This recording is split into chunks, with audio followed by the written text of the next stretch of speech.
a robe, sipping my black coffee and watching as 50 folding chairs were unfolded across my lawn by strangers, wearing polos embroidered with Sunhaven. Estates HOA Spring Gala 2025. I don't have an HOA, I muttered to myself. Not anymore, said a voice behind me with a triumphant tone. It was Edith Mullery, HOA President Emerita, swishing her mimosa as if she owned the place. Her smile was so wide it could have been measured in zip codes, and she wore that expression of someone who had just executed what they believed to be their perfect plan. My name is Calvin Greaves, and I'm a 44-year-old mechanical engineer who bought a fixer-upper farmhouse on the edge of Sunhaven Estates, a suburb known for its uniform beige homes and weaponized newsletters. My property technically sat outside HOA jurisdiction, grandfathered in with a special deed that predated the development by 30 years. I liked it that way. No meetings about mailbox heights. No votes on approved mulch colors. No nonsense. Just my hummingbirds, my vegetable garden, and the distant hum of suburbia that couldn't touch me. Enter Edith Mullery, 73 years old, power walker extraordinaire, two-time HOA president, and self-described architect of community order. She wore linen pants, suits in every shade of beige known to humanity, and carried a clipboard like it was a weapon of war. Her hair was always perfectly coifted in that helmet style that could withstand hurricane force winds. When Edith discovered my estate lacked HOA oversight during a particularly aggressive door-to-door newsletter campaign, she called it an anarchist enclave at the next board meeting and vowed to bring me into the fold. She started with welcome baskets filled with HOA-branded merchandise, including a calendar featuring monthly photos of properly maintained lawns. Then came the citations for things she had no authority over whatsoever. Non-regulation mailbox, she wrote on. Official-looking letterhead. Improper garden gnome placement. Suspicious solar panels that she claimed were reflecting light aggressively toward HOA properties. I ignored them all, using the citations as kindling for my fire pit, which probably violated 17 of her imaginary rules. That's when she escalated her campaign of suburban warfare. Edith began spreading rumors at her Tuesday morning Zumba class, speaking in hushed but deliberately audible tones, that Calvin runs a doomsday cult, she whispered while doing squats. I heard from a reliable source that he stores weapons in his shed. He bathes in well water. Well water, gasped another member of her exercise brigade, as if I had admitted to bathing in nuclear waste. She sent HOA volunteers to accidentally trim my hedges while I was at work, claiming they got confused about property lines despite the very clear fence that had been there since 1992. Someone left brochures for residential compliance seminars on my windshield every single morning for 3 weeks straight. A drone registered to the HOA treasurer buzzed my backyard during my nephew's birthday party, hovering low enough that we could read the serial number. Then came the letter. That changed everything. It arrived via certified mail on cream-colored paper so thick it could have been used as drywall. A notice of community reclamation. It read in font so ornate it required a magnifying glass, according to a bylaw Edith had apparently invented and printed on parchment for maximum gravitas. The HOA was re-annexing my land under something called Emergency Beautification Protocol. She cited Ordinance 7.3.9 of the Sunhaven Estates Charter, which I later discovered she had written herself the night before on her home computer. The letter claimed that my property's unkempt nature, which was actually just a wildflower meadow I had carefully cultivated for pollinators, posed a clear and present danger to property. values within a 3M radius. It stated that effective immediately, my land would be utilized for community enrichment activities, starting with the annual Spring Gala.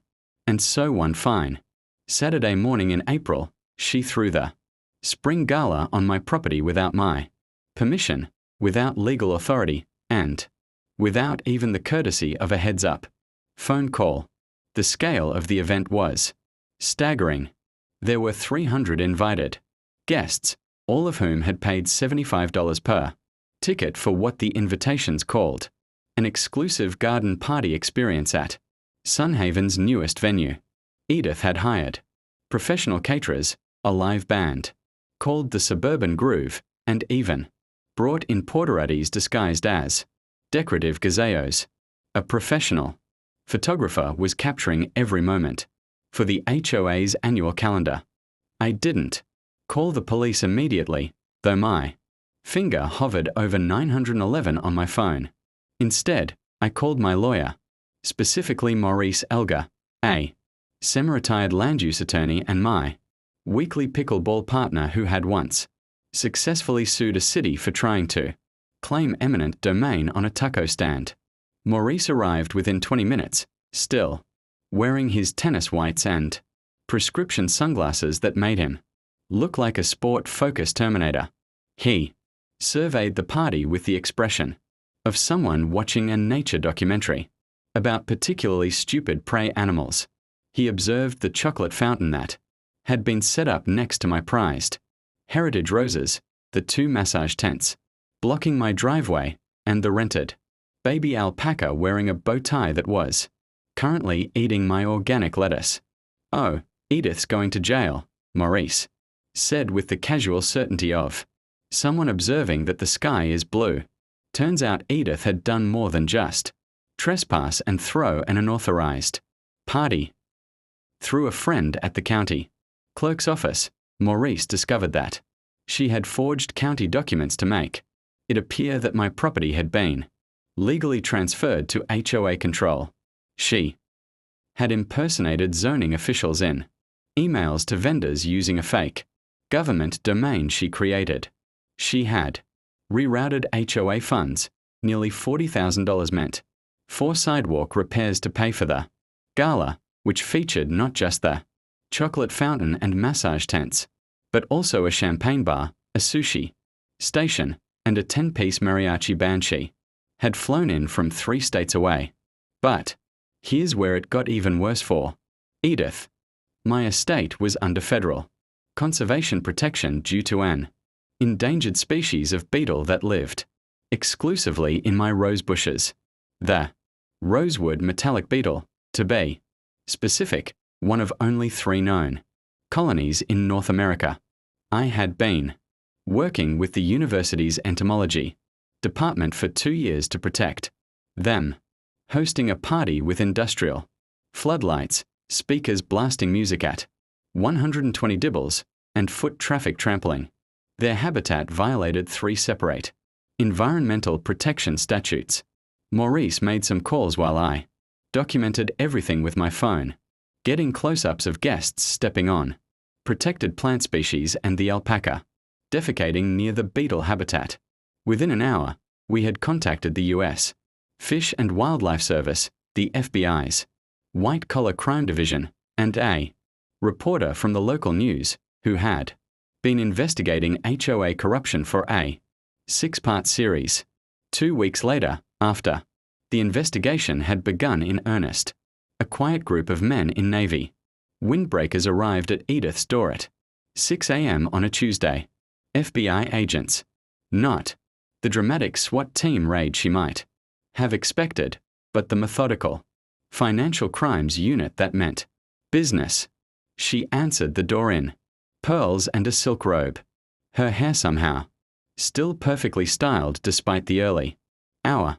The agents told me later that she initially thought they were there to present her with some kind of community service award. Her face went through what witnesses described as the 5 stages of grief in about 4 seconds when they showed their badges and read her the charges. Wire fraud for the forged Documents. Misappropriation of funds for stealing from the HOA treasury, impersonating a federal official for the fake government emails, violating the Endangered Species Act for destroying protected habitat. The list went on for nearly 3 minutes. Sun Haven Estates exploded in gossip that moved faster than Edith's power walking pace had ever achieved. HOA meetings turned into gladiator matches as board members tried to distance themselves from her actions. Several resigned immediately, claiming they had no knowledge of her schemes, despite having attended planning meetings for the gala. One board member actually moved to Portugal rather than deal with the fallout, selling his house at a $20,000 loss just to escape. Meanwhile, I went fishing at my favorite spot 2 counties over, letting Maurice handle the legal particulars while I enjoyed the peace and quiet I had originally sought when buying my property. The trial was everything you'd expect from someone who believed that HOA authority superseded federal law. Edith represented herself, naturally, refusing the public defender and insisting she knew the law better than any bar-certified attorney. She wore a judge's robe she had purchased online to the courtroom, which the actual judge made her remove before proceedings could begin. She claimed sovereign citizen immunity, which isn't a real thing, citing Article 7 of the Neighborhood Compact, which also does not exist. She brought a binder of HOA meeting minutes as evidence of her authority to annex private property, seemingly unaware that HOA rules don't override the Constitution. She accused me of orchestrating a conspiracy with Big Beetle, which she insisted was a real organization protecting insects at the expense of human property rights. During her closing argument, she actually told the jury that property values were more important than some bugs. Using air quotes when she said endangered species, she presented a PowerPoint she had made the night before, complete with clip art and Comic Sans font, showing how my unregulated property had theoretically cost the neighborhood millions in lost value. The prosecution countered by simply showing the actual federal statute she had violated, printed in plain black text on white paper. The jury took 42 minutes to convict on all charges, and most of that time was apparently spent filling out the paperwork correctly. When the judge read the sentence, the courtroom fell completely silent. 12 years in federal prison with no possibility of parole.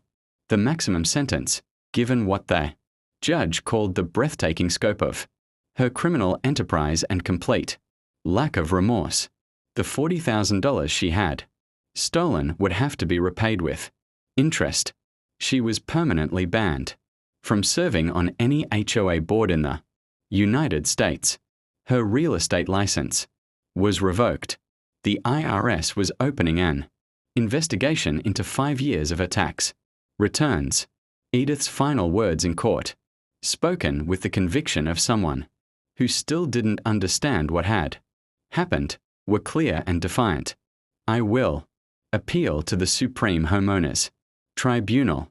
There is no such body and never has been. But she declared it with such certainty that 2 reporters actually Googled it.